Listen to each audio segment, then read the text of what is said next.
নমস্কার, আমি Kaushik Kashyap সম্ভবী astro YouTube চ্যানেলে আপনাদের সকলকে স্বাগত জানাই। আজকে নতুন সৌর বছর অর্থাৎ নতুন বঙ্গাব্দ 1433-এর দোরগোড়ায় আমরা দাঁড়িয়ে। আজকে নতুন সৌর বছর নিয়ে আলাপ আলোচনা করব। এর আগে আপনারা নতুন চান্দ্র বছরের এপিসোড শুনেছেন, দেখেছেন। এবার নতুন চান্দ্র বছরের পর নতুন সৌর বছরের আগমন হতে চলেছে আগামী 14ই এপ্রিল, যেদিন সকাল 9:35 মীন রাশি থেকে রবিদেব মেষ রাশিতে গমন করবে। আমরা প্রত্যেক বছরের মতো এবছরও নববর্ষ পালন করব 15ই এপ্রিল। নতুন বঙ্গাব্দ আমাদের 15ই এপ্রিল থেকেই আমরা ক্যালেন্ডারে কাউন্ট করব, কিন্তু গ্রহের ঘূর্ণনে 14ই এপ্রিল সকাল 9:35 আমাদের দেশের সাপেক্ষে সূর্যদেব মীন রাশি থেকে মেষ রাশিতে গমন করবে। প্রত্যেকটি চান্দ্র বছর এবং সৌর বছর তাদের এক একটি বিশেষ নাম থাকে। প্রত্যেক বছর যারা সম্ভবী অ্যাস্ট্রোপদ্মায় চোখ রাখেন তারা জানেন।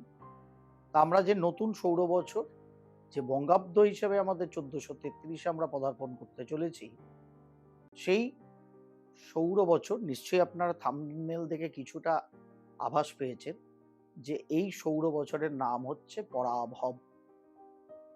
টোটাল 60টা বছরের সাইকেলে এইটা চলে।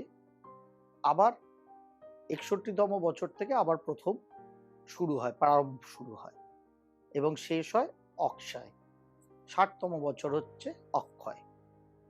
এর মধ্যে এই বছরের সৌর বছরকে বলা হচ্ছে পরাভব। শাস্ত্রে এই পরাভব সৌর বছর সম্বন্ধে কি বলা হয়েছে যদি আমরা সেটাকে একটু দেখি, সেই শ্লোকটাকে বলা হচ্ছে যে পরাভবাব্দে রাজানা প্রাপনুবন্তি পরাভবম ভবন্তি ক্ষুদ্র ধন্যানি প্রভূতা বৃষজ্যতয়ে। এটাকে যদি আমরা কোনোটসে দেখি তাহলে রুলার্সের জন্য ইনসাল্ট, ডিসকমফোর্ট এবং ডিসরেসপেক্ট একটা অবস্থা কিন্তু তৈরি হতে চলেছে এই নতুন সৌর বছর। এই নতুন সৌর বছরে মানুষ বিভিন্ন প্রকারে বিভিন্ন কারণে যারা শাসন ক্ষমতায় আছেন তাদের অপোজ করবে। এই বছর যা ইন্ডিকেট করে, যারা সারা ভারতবর্ষের কিংবা সারা বিশ্বের যে কোনো প্রান্তরে যে কোনো অবস্থায় যারা শাসন ক্ষমতাকে দখল করে রেখেছেন বা বলা যায় শাসন ব্যবস্থা পরিচালনা করছেন, তাদের প্রতি মানুষের একটা রিজেকশন, তাদের অপোজ করার জন্য মানুষ কিন্তু একজোট হবে। এর ফলত আমরা জানি আপকামিং ভারতবর্ষের একদম গোড়ার দিকে এই নতুন সৌর বছরের জাস্ট আগে থেকে পরে অবধি আমাদের ভারতবর্ষে প্রায় 5টা রাজ্যে বিধানসভা ইলেকশন হতে চলেছে। তার মধ্যে অবশ্যই পশ্চিমবঙ্গ তো আছে, তামিলনাড়ু আছে, পন্ডিচেরি আছে, কেরল আছে এবং আসাম আছে। কোনোটা এই নতুন নববর্ষের আগেই সংগঠিত হবে, কোনোটা তার নতুন নববর্ষ অর্থাৎ পরাভব নতুন সৌর বছর শুরু হওয়ার পর সংগঠিত হবে, কিন্তু রেজাল্ট বেরোবে সব একত্রিত একসাথে আলটিমেট নতুন সৌর বছর পরাভব শুরু হওয়ার পরে। যার ফলে যে যে স্টেটে যে যে দল শাসন ক্ষমতায় এখন অবধি বিরাজমান আছেন তাদের জন্য এক কথায় বলা যায় ক্ষমতা ধরে রাখার জন্য খুব খুব খুব টাফ টাইম এই নতুন সৌর বছরে আসতে চলেছে বা নতুন সৌর বছর আনতে চলেছে, কারণ নামটাই যার পরাভব। যার ফলে শাস্ত্র বলছে পরাভবান্তে রাজানা প্রাপনুবন্তি পরাভবম। এবার বাদবাকি জনগণ যেহেতু রুলার্সের অপোজ করবে, বিভিন্ন কারণে তাদের রিজেক্ট করার মুডে থাকবেন, সুতরাং আলটিমেট জনগণের দেওয়া প্রদত্ত ভোটে কি হয় সেদিকে আমাদের অবশ্যই নজর আছে এবং থাকবে। কিন্তু শাস্ত্রগত যে কথা, এই নতুন সৌর বছরের যে পরাভবের আগমন আগামী 14ই এপ্রিল সকাল 9:35 হতে চলেছে, এই নতুন সৌর বছরের পরিপ্রেক্ষিতে আপনাদের কাছে শেয়ার করি। আমাদের চৈত্র শুক্ল প্রতিপদা তিথি থেকে নতুন চান্দ্র বছর শুরু হয়েছিল, যার এপিসোড আপনারা সম্ভবী অ্যাস্ট্রো পর্দায় পেয়েছেন। যারা মনে করেন যে দেশ দশ, আমার সমাজ, আমার পরিবেশ পরিস্থিতি কেমন যাবে সেটা নির্ভর করে সর্বদা চান্দ্র এবং সৌর বছরের ওপর, সেই মানুষরা সেই অনুষ্ঠান শুনেছেন, তাদের ধন্যবাদ।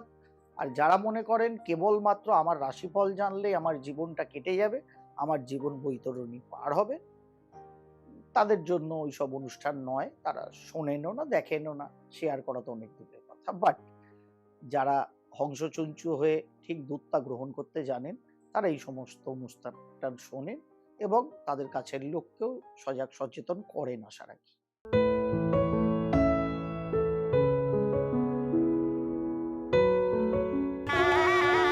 আপনারাও পেয়েছেন আপনাদের মনের মতন জীবনসঙ্গী শুধুমাত্র মাই সোলমেট ম্যাট্রিমনিতে। খুঁজে নিন তাকে যে বোঝে আপনাকে। আপনারাও আপনাদের পছন্দের জীবনসঙ্গী খুঁজে নিতে অবশ্যই লগ ইন করুন mysoulmate.co.in অথবা প্লে স্টোর থেকে ডাউনলোড করুন মাই সোলমেট ম্যাট্রিমোনিয়া। খুঁজে নিন তাকে যে বোঝে আপনাকে। যেহেতু নতুন চান্দ্র বছর শুরু হয়েছিল, যেখানে রাজা ছিলেন বৃহস্পতিদেব, যেদিন থেকে শুরু হয়েছিল বৃহস্পতি, অর্থাৎ এই চান্দ্র এবং সৌর বছর মিলিয়ে রাজা হচ্ছেন, কিংস অফ দ্য ইয়ার হচ্ছেন জুপিটার। বৃহস্পতি যখনই রাজা হন, সাধারণভাবে বৃহস্পতি জ্ঞান, বিদ্যা, প্রজ্ঞতা, নীতি, নৈতিকতার কারক প্ল্যানেট, মূল আধ্যাত্মিকতার কারক প্ল্যানেট। যার ফলে বৃহস্পতি রাজা হওয়ার ফলে এই দুই চান্দ্র এবং সৌর বছর বোথ ইয়ার ধরে আমাদের যে ক্যালেন্ডার শুরু একটা হয়েছে এবং আর একটা হতে চলেছে আগামী 14ই এপ্রিল সকাল 9:35 থেকে, সেখানে মানুষ যথাযথ কর্ম করবে এবং যারা শাসন ক্ষমতায় আছেন বা যারা আসবেন, তারাও মানুষের স্বার্থে যথাযথভাবে কাজ করে মানুষের হেলথ অ্যান্ড ওয়েলথ, রিচনেস, ফেম সবকিছুর জন্য রুলার্সরা অর্থাৎ শাসন ক্ষমতায় যারা আছেন তারাও জনগণের জন্য কাজ করবে। যেহেতু এই বছর যে নতুন সৌর বছর প্রবেশ হচ্ছে, যার ফলে মন্ত্রী হচ্ছেন মঙ্গলদেব, সুতরাং মন্ত্রী যখন মঙ্গলদেব হন তখন সেখানে একটা পরাক্রমের ব্যাপার থাকে, একটা ডমিনেশনের ব্যাপার থাকে। মঙ্গলদেব যেহেতু পরাক্রমী এবং তিনিই মন্ত্রী, যার ফলে আইনের শাসন বলবৎ করার চেষ্টা প্রত্যেকটা শাসক প্রত্যেকটা অঞ্চলে করবে। কখনো কখনো তার জন্য বল প্রয়োগ হতে পারে। বিভিন্ন জায়গায়, গ্রামে, শহরে, একদম প্রত্যন্ত গ্রামাঞ্চলে অতিরিক্ত শাসন কিংবা আইন কানুন প্রয়োগ বা পুলিশ মিলিটারির কোনো রকম আইনানুগ প্রয়োগের ফলে বিভিন্ন ক্ষেত্রে জনমানুষ শহরাঞ্চল বা গ্রামাঞ্চলে রাজার বিরুদ্ধে কিন্তু মাঝে মধ্যে বিক্ষোভেও সামিল হতে পারে। এবং যেহেতু রাজা বৃহস্পতিদেব তিনি ন্যায় নৈতিকতা মেনেই চলবে এবং মঙ্গলদেবকে যেহেতু মন্ত্রী তার দ্বারা সেটা প্রতিষ্ঠা করার চেষ্টা করবে, কিন্তু এরপরে কখনো কখনো কনফ্লিক্ট জনগণের সাথে যারা শাসন ক্ষমতায় থাকবেন তাদের মধ্যে তৈরি হবে। বৃহস্পতিদেব যখনই রাজা হন তখন যথেষ্ট বৃষ্টিপাত ভালো হয়, যথেষ্ট ফসল বৃদ্ধি হয়, কিন্তু মঙ্গলদেব মন্ত্রী হয়ে আসার ফলে কখনো কখনো কোথাও কোথাও বৃষ্টির কিন্তু অভাবও দেখা যাবে। সেখানে সম্পূর্ণ খরা টাইপ হয়ে যাবে তা না, কিন্তু ম্যাক্সিমাম অঞ্চলে যেখানে যথাযথ প্রচুর পরিমাণ বৃষ্টি হওয়ার পসিবিলিটিস থাকবে, কোথাও কোথাও কিন্তু খরা টাইপ ওয়েদারও সৃষ্টি হতে পারে। Chief of the army staff এবছর হচ্ছে চন্দ্রদেব, যার ফলে চন্দ্রদেব যেহেতু chief of the army staff, কোথাও কোথাও অতিরিক্ত বৃষ্টি সম্পাত হবে, প্রচুর ফসল হবে, কিন্তু অদ্ভুত ব্যাপার, প্রচুর ফসল হলেও অতিরিক্ত বৃষ্টির ফলে কোথাও প্রভূত পরিমাণ ফসল হানি হয়ে কিন্তু প্রাইস হাইক হবে, অর্থাৎ মূল্য বৃদ্ধি কিন্তু পাবে। তবুও যেহেতু আর্মি চিফ চন্দ্রদেব, মানুষের সুখ স্বাচ্ছন্দ্য সমৃদ্ধিতে বৃদ্ধি পাবে, দুগ্ধ এবং দুগ্ধজাত যে কোনো প্রোডাক্ট বা জলীয় প্রোডাক্টের উৎপাদন প্রচুর পরিমাণ বৃদ্ধি পাবে এবং এই সমস্ত কর্মে যারা লিপ্ত আছেন তারা ধনধান্যে ভরে উঠবেন বলা যায়। এবছর শস্য যে মালিক অর্থাৎ লর্ড অফ দ্য ক্রপ যাকে বলা হচ্ছে তিনি হচ্ছেন শুক্রদেব। শুক্রদেব আরেকটা জলীয় কারক প্ল্যানেট, তিনি যেহেতু শস্যের মালিক হচ্ছেন এই বছরে, যার ফলে অনেক রুক্ষ সূক্ষ্ম জমিতে যেখানে ঠিক মতো ফসল হয় না, এই সৌর বছরে চান্দ্র এবং সৌর বোধ বছর যথেষ্ট সেই সমস্ত রুক্ষ সূক্ষ্ম জমিতেও কিন্তু ফসলের এক্সপেকটেশন আমরা রাখতে পারি। এর পরবর্তী ক্ষেত্রে শস্যের যে কারক প্ল্যানেট তিনি হচ্ছেন মার্কারি অর্থাৎ লর্ড অফ দ্য গ্রেনস, তিনি হচ্ছেন মার্কারি। মার্কারি হওয়ার ফলেও প্রচুর বৃষ্টিপাত হবে, শস্য হবে, কিন্তু অতিরিক্ত বৃষ্টিতে কোথাও শস্য নষ্ট হয়ে প্রাইস কিন্তু হাইক হতে পারে অর্থাৎ মূল্যের বৃদ্ধি হতে পারে।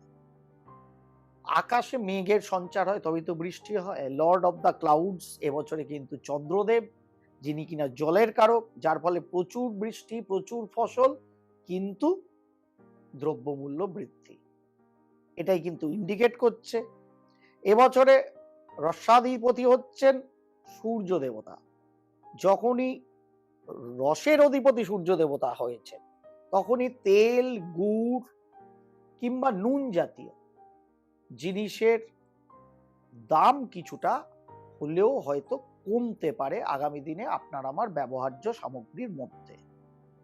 এর পরবর্তী ক্ষেত্রে ধান্যাধিপ যে রসাধিপতি হলো সূর্যদেব এবং জলের অধিপতি হচ্ছেন বৃহস্পতিদেব।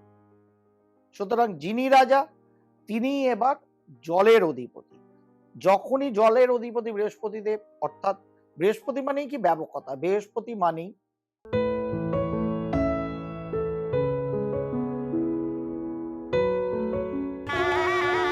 আপনারাও পেয়েছেন আপনাদের মনের মতন জীবনসঙ্গী শুধুমাত্র মাই সোলমেট ম্যাট্রিমনিতে।